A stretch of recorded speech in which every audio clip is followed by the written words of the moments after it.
Hello friends, welcome to my YouTube channel. Ten tuna ken se den phone hit nam phone jo se hit ji ana saji hen. Chi asat na kona iti ki ven di ham chu ken se di hin. Ye chun abula kona zone again hin vet pen sawlo di hin chom cha he di hin vet pe din ken thu me. Okay, kipat masang comment chu le bunga hin ka kipa hin. Ka video ha abula kona hin vet pe di den kipa thu ken se na. Ten ka channel la atha ni le lung se tin hin subscribe pen lang. Alu ni la like share ni hin bol pe din ken thu me. Okay, direct pan pai tao ten cha hi kia akipan masanang wa hi point thum ka hin se din point thum hi a point hena atha ding dan ki ting le ki masanga khat ga se nom chu phone cover imang che ji win na example a chi tho to bang cover ham sticker dang dang na phone cover imang che ji ibda man ham tile akita a ke lo na ham safety a dinga iman hena chai khat he du che cho iwo ji wai phone nong he sano me na chu ga he tha de ka de okay direct a point chun chiu tin ip ham ti le iphone hi a hit hi background ji a hit ji ana background open tam ha hi lo le scanning a chang changa chi ho ji a hi iphone hi hit ji a if khoi pe na le min nga ham khoi la phone sayeng hi lo le charging ball la phone sayeng na ti ho he asu thip dan hin sei din thum ka hin sai den number 1 a chu setting ai lu diu phone setting ai lu diu setting ai lu chai ten leo ep hol diu ham te location hol diu hena location hol diu cha he hung do hin screen a ka hin pin hung do ten le location a chu ime diu hena ime chai ten ti ai hung ki location on ki tin tin ten chai khat ga sei nom chu location na lu na le phone jo se ki ba lo jen setting chum je mai thein kia he positioning control ki te na nang ho acho thil dang yong ki sun mai the phone ki ba zero jen ai ma na check the na naga lu na naga vet le the ep na lu jo te ep ngai am ti le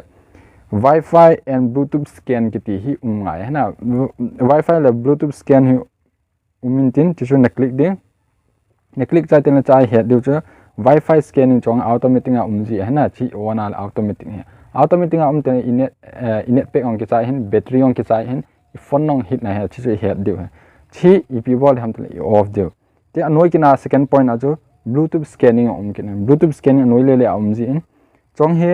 tabang ma chen bluetooth he kha le speaker ham to na bluetooth speaker ho to ki connect ji ho he automatic a ki koi kha ji ho choi off diu a bluetooth amen bluetooth na off hi on let's lai pa hin off ngai na off ten la atanga scanning chi lo de nang na scan tak asa chi lo de chi background hin na tha ngai chi chu hin ani na athum na chu hi kinan off chai ten la chi athum na chu class na hung back ding setting ma na lut ding setting search a hi pi na hold ham ta bill number ki ti hi na hold de na bill number na holding above phone version hin bill number he cha na lut chai ten la version ki ti hung min ten version IPP mam tile bill number basic band version kernel version color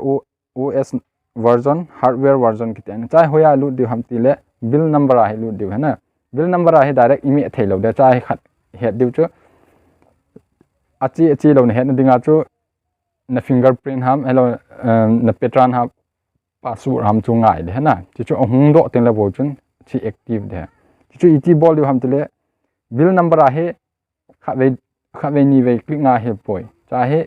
gateway ko ve som ve sagi ve a kona chunglang gang chala ki non thana na mi teng le hung do de na active I active a hele na active ding a hung hi a hele na patron ham password ham na koi pen phone na chu hung hold he ain hold ten chu na mi ding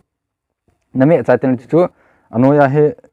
active developer active kiti hung do de na hung do ten chu na on hena na on ten na phone chu